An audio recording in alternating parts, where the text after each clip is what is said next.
Tim y Chris Stamper, quienes también fundaron Ultimate Play the Game, establecieron Rare en 1985. Durante sus primeros años, Rare contó con el respaldo de un generoso presupuesto de Nintendo concentrado principalmente en los juegos de Nintendo Entertainment System, NES. Durante este tiempo, Rare creó juegos exitosos como Wizards y Warriors, 1987, RC Pro-Am, 1988 y Battletoads, 1991. Se convirtió en un destacado desarrollador secundario de Nintendo, que llegó a poseer una gran participación minoritaria en la empresa, con el lanzamiento de Donkey Kong Country, 1994. A lo largo de la década de 1990, comenzó a vender sus juegos con el nombre comercial Rareware y recibió reconocimiento internacional y elogios de la crítica por juegos como la serie Donkey Kong Country, Killer Instinct, 1994, GoldenEye 007, Banjo-Kazooie, 1998, Perfect Dark, 2000 y Conker's Bad Fur Day, 2001.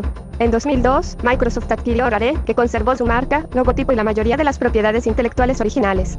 Desde entonces, Rare se ha centrado en desarrollar juegos exclusivamente para las consolas de videojuegos de Microsoft, incluidos Graved by Devil Eyes, 2003, Cameo, 2005, Perfect Dark Zero, 2005 y Viva Piñata, 2006. En 2007, los Stamper dejaron Rare para buscar otras oportunidades y, en 2010, el enfoque de la compañía cambió al Xbox Live Avatar y al Kinect, lanzando 3 juegos de Kinect Sports. En 2015, Rare desarrolló Rare Replay, una compilación exclusiva de Xbox One que contiene 30 de sus juegos para celebrar su 30 aniversario. El juego más reciente de Rare, Sea of Thieves, se lanzó en 2018. Pero, ¿qué hubiera pasado si Nintendo hubiera comprado a Rare? Bien, empecemos. Tim Stamper recibe de regalo un computador personal en su infancia y le propone a su hermano, Chris Stamper, crear su propio juego por computadora. Tras un duro esfuerzo logran crear su primer videojuego al que llamaron Jetpack. Este juego lo lanzan para el Sinclair ZX Spectrum, logrando un rotundo éxito en Europa. El éxito comercial de Jetpack llevó a los hermanos Stamper a continuar con su naciente carrera en los videojuegos. Ambos fundan en 1982 la compañía Ashley Computer Graphics. Bajo el nombre comercial de Ultimate Play the Game, desarrollan juegos de altísima calidad para la época para plataformas de 8 bits como ZX Spectrum y Commodore 64. Juegos como Trans Am, Lunar Headman, Attica Tat y Sabre Wulf son una clara referencia del enorme potencial que los hermanos Stamper tenían por aquel entonces. Sabre Wulf fue un gran éxito comercial y se convirtió en el juego más vendido de Spectrum, llegando a vender 350.000 unidades. En 1984, sacan a la venta el juego Kniflore. Este juego es considerado un hito en la historia de los videojuegos y frecuentemente considerado como el primer videojuego que incorpora la perspectiva isométrica que nos permite no solo movernos en 3 dimensiones, sino también interaccionar con objetos repartidos en el escenario. Este videojuego fue catalogado, por parte de diferentes críticas, como juego del año en 1985. En 1985, Ultimate se encuentra en severos problemas financieros, lo que obliga a los hermanos Stamper a vender la casi totalidad de la compañía Osgold en 1985. Esto los lleva a formar una nueva compañía, la cual llaman Rare. A pesar de ya no estar con Ultimate, con los pocos derechos sobre esta, Tim y Chris lanzan al mercado algunos juegos que les ayudarían a recuperarse económicamente y en 1988, con su nueva compañía Rare, compran todos los derechos de Ultimate a Osgold. Desde aquel entonces, todos los títulos creados por Tim y Chris llegarían al mercado bajo el nombre de Rare. En 1986, se interesan por la empresa japonesa Nintendo y en el mismo año sacan su primer título para la nueva compañía, llamado Slalom para la Nintendo Entertainment System. Desde entonces, los hermanos Stamper desarrollaron cerca de 20 títulos para la NES, pero el juego que sobresalió del resto fue Snacker Rattle N-Roll. Este videojuego demostraba las verdaderas capacidades gráficas de la consola de Nintendo, capacidades que solo ellos pudieron ver y demostrar con este título. Este juego es considerado una de las obras maestras de Rare, Battletoads, considerado como uno de los juegos más difíciles en la historia de los videojuegos, considerado uno de los mejores beat'em up de la historia y el juego más conocido de Rare en la NES. En 1994 Nintendo compra el 49% de los derechos de Rare, y esta pasa a ser una desarrolladora second party de Nintendo. Desde ese instante, los títulos desarrollados por Tim y Chris Stamper llegarán bajo la marca de Rareware. Sus primeros videojuegos desarrollados bajo este nombre fueron Donkey Kong Country en diciembre de 1994 para la consola de sobremesa Super Nintendo Entertainment System y Killer Instinct, el cual la crítica lo nominó para mejor juego del año. El juego Donkey Kong Country se lleva de inmediato grandes elogios por parte de la crítica, debido principalmente a sus gráficos pre-renderizados, dando la sensación de ser en 3 dimensiones, cuando la SNES es una consola desarrollada para 2D. Esto fue una tendencia muy común en los hermanos Stamper, de elaborar videojuegos que no se creían posibles para la época, y siempre demostrando capacidades de la consola que ninguna otra desarrolladora podía ver. Nintendo les da licencia y total libertad a los hermanos Stamper para crear nuevos personajes, y en diciembre de 1995 lanzan Donkey Kong Country 2. Diddy's Conquest un año más tarde lanzan Donkey Kong Country 3, recibiendo grandes elogios de la crítica y numerosos premios. Estos juegos son considerados imprescindibles en el catálogo de la SNES. En 1996 llega la sucesora del SNES, Nintendo 64, y los hermanos Stamper empiezan a desarrollar nuevos títulos para la nueva consola.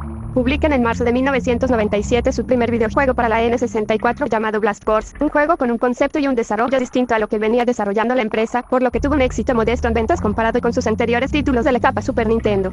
En agosto de ese año, lanzan al mercado el juego que sería considerado con el paso del tiempo como la obra maestra de Rareware, GoldenEye 007. Este videojuego, inspirado y basado en la película de James Bond GoldenEye, revolucionaría el mundo de los videojuegos de disparos en primera persona, debido a que incorporó una serie de elementos que sentarían las bases para todos los videojuegos del género que se harían después. Su modo multijugador es quizás el más revolucionario y famoso que ha aparecido en cualquier videojuego para cualquier videoconsola. En noviembre de 1997 publican Diddy Kong Racing, el cual se estima que se vendieron 800.000 copias en las 2 semanas anteriores a la Navidad de 1997, convirtiéndose así en juego más rápidamente vendido por aquel entonces según el libro Guinness de los Récords. A finales de 1997, algunos miembros que trabajaron como piezas clave en GoldenEye dejaron Rare en 1998 para fundar su propia empresa, Free Radical Design. Por aquel entonces había un proyecto truncado llamado Dream que iban a terminar desde los tiempos de la Super Nintendo, pero que por las limitaciones de la consola no se logró. Sin embargo, en 1997 Tim Stamper anunció que Dream estaba desarrollándose para la N64 y en 1998 salió a la venta, pero bajo un concepto distinto.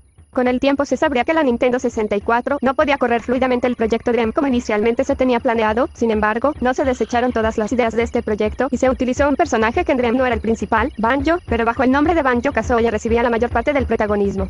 Este título recibió muy buenas críticas, debido a sus amplios escenarios, su apartado gráfico, banda sonora y su jugabilidad, que tomaba conceptos de Super Mario 64 combinando escenarios muy amplios, movimientos que involucraban a los dos protagonistas y más ítems ocultos. También estuvo nominado al Mejor Juego del Año. El juego guarda una similitud con un superclásico de la N64, Super Mario 64. Llega a 1999 y Rareware publicó otros títulos que ya tenían tiempo en fase de desarrollo. En septiembre de ese año lanza Jet Force Gemini y en octubre Donkey Kong 64. Jet Force Gemini, JFG, era una aventura con dosis de videojuego de disparos que recibió buenas críticas por los medios especializados, pero no al nivel de sus últimos trabajos. Sería especialmente criticado por su alta dificultad y escasa originalidad, si bien gráficamente utilizaba efectos gráficos poco utilizados en el Nintendo 64. Mientras, Donkey Kong demostraba las capacidades de Rare para adaptar a Donkey Kong de 2D a las 3D, llevando el concepto de Banjo-Kazooie a otro nivel, con mayor cantidad de ítems por recolectar y 5 personajes protagonistas. El juego tendría un entorno gráfico más complejo que Banjo-Kazooie, con escenarios más extensos y un mayor uso de texturas y efectos de luz. Si bien Donkey Kong 64 fue el primer videojuego de Nintendo 64 en usar obligatoriamente la expansión Pack, fue debido a un bug que Rareware no pudo solucionar que su uso fue obligatorio. En el año 2000 Rare publica el juego considerado la secuela espiritual de GoldenEye 007, Perfect Dark, alabado nuevamente por la crítica. En este juego el personaje se mueve idénticamente como en GoldenEye 007, pero hay cosas que destacan, por ejemplo los gráficos, la banda sonora, los diversos modos de juego y variedad de armas. Más tarde llegaría otra secuela llamada Banjo-Kazooie, nuevamente Team Ichris cosechan elogios y grandes críticas, aunque no logró superar en ventas ni calificaciones a su antecesor.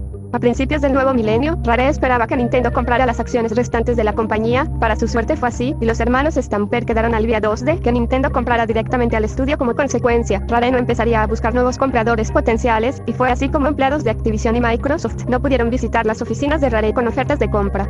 A principios de 2001, Rare lanza el polémico Conker's Bad Fur Day, un título que sería considerado como el videojuego con mejores gráficos para la Nintendo 64. Nuevamente Tim se lleva grandes elogios, sin embargo serían los últimos que recibiría en su época en que trabajaba con Nintendo 64. Por ser publicado al final del ciclo de vida de la N64, Conker no vende bien, lo que los lleva a una crisis financiera y empiezan a tener ciertos problemas con Nintendo. El nuevo videojuego desarrollado por Rareware para una consola de sobremesa de Nintendo fue Star Fox Adventures para la GameCube. En septiembre de 2002 los hermanos Stamper vendieron el 51% de las acciones de la empresa Nintendo, por la suma de $375 millones. Rare siguió entonces a desarrollar juegos exclusivamente para las consolas de Nintendo. Las propiedades creadas por Rare, incluyendo Banjo y Conker, fueron mantenidas por Rare y también pasaron a propiedad de Nintendo, además que Donkey Kong y Star Fox permanecieron en manos de Nintendo ya que estas propiedades son creación de dicha compañía. Entre el 2000 y el final de la venta de Rare a Nintendo, más de 50 empleados dejaron la empresa. Otros 30 abandonaron sus empleos poco tiempo después. El primer juego de Rare para GameCube se llamó Braved by the Bullies. Obtuvo el éxito esperado y tuvo un alto índice de ventas. Un factor que favoreció a Rare después de la compra fue que Nintendo trabajaba de forma parecida a Rare. En julio de 2005 Rare confirmó que desarrollaría juegos para la videoconsola portátil Nintendo DS. Desde 2005 Rare ha estado desarrollando juegos para la consola de Nintendo en exclusiva tales como Conker, Viva Piñata, Trouble in Paradise. Camel trabajó en parte de desarrollo de los controles por movimientos de Wii. En 2007 Chris y Tim Stamper abandonaron la empresa para encontrar nuevas y mejores oportunidades. En 2013 regresó el videojuego Killer Instinct, añadiendo personajes por temporada, siendo un gran éxito para la Wii U. Con la nueva generación, las buenas decisiones tanto de Rare Nintendo, y con varios de sus grandes empleados de antaño, Rare ha mantenido un perfil alto. Poco después del lanzamiento de Wii U, en 2014, Nintendo publicó su videojuego Kinect Sports Rivals, el cual resultó un éxito en ventas y aumentó la plantilla de gente en el estudio. Un año después, en agosto de 2015, se publicó el recopilatorio Rare Replay, que llevó a Wii U 30 títulos, que recorren la historia de Rare desde Spectrum a Wii U. Su recepción fue mucho más positiva. En noviembre del mismo año, una actualización del firmware de Wii U incorporó la posibilidad de jugar algunos juegos de Wii en la nueva máquina, lo que incluyó todo el catálogo de Rare para la anterior consola. El próximo juego de Rare se publicó en marzo de 2018 en Wii U. Se trata de Sea of Thieves, anunciado en la Nintendo Direct 2015, una aventura multijugador en línea con temática pirata. El 20 de marzo de 2018, se lanzó oficialmente el juego, obteniendo calificaciones mixtas por parte de la prensa y de los consumidores. Con el correr de los años han sacado actualizaciones mensuales, las cuales fueron muy bien recibidas por el público, siendo un juego totalmente diferente desde su lanzamiento. En 2020 lanzan el juego en Switch, alcanzando el récord histórico de jugadores al mismo tiempo en su juego, siendo de 29.454 jugadores simultáneos. El 14 de noviembre del año 2019, durante el evento de X019 organizado en Londres, Reino Unido, se presentó una nueva IP de Rare con el nombre de Beruiled, un juego de aventuras con una jugabilidad en tercera persona. Durante varios años, la industria de los videojuegos ha visto cómo 30.000 empleados se han destruido. Es un sector muy creativo y pasional, pero la crisis ha hecho difícil que muchos desarrolladores estén tranquilos con su futuro. Esta última semana ha sido muy fácil para Nintendo. Nintendo ha aumentado su plantilla de empleados en Rare, anunciados varios juegos y poniendo a cargo a Rare, responsables de Perfect Dark, el reinicio de una saga bastante querida. El hecho de que Rare esté desarrollando el nuevo reboot de Perfect Dark han sido una muy buena noticia tanto para los desarrolladores como para los fans, pero también para los profesionales que iban a dar vida a los personajes. En este sentido, la actriz que va a dar voz a la protagonista Joanna Dark, Alex Winton Reagan, ha celebrado esta noticia en redes sociales, aunque también anima a los jugadores a alzar la voz para que el proyecto tenga éxito del todo, mencionando un renacimiento al estilo Infi Rush. Joanna Dark no se rinde, y ninguno de nosotros deberíamos hacerlo. Ha sido un honor trabajar con Rare Nintendo. Me da alegría en el corazón por todos los involucrados. Pero, como Joanna, todos nos levantaremos de nuevo, señala. Incluso un fan logró reunir muchas firmas para que Netflix hiciera un anime basado en Perfect Dark. Mucha gente me ha estado contactando y sugiriendo esta idea, así que simplemente voy a decirlo. Alzad la voz si quieres ver a Perfect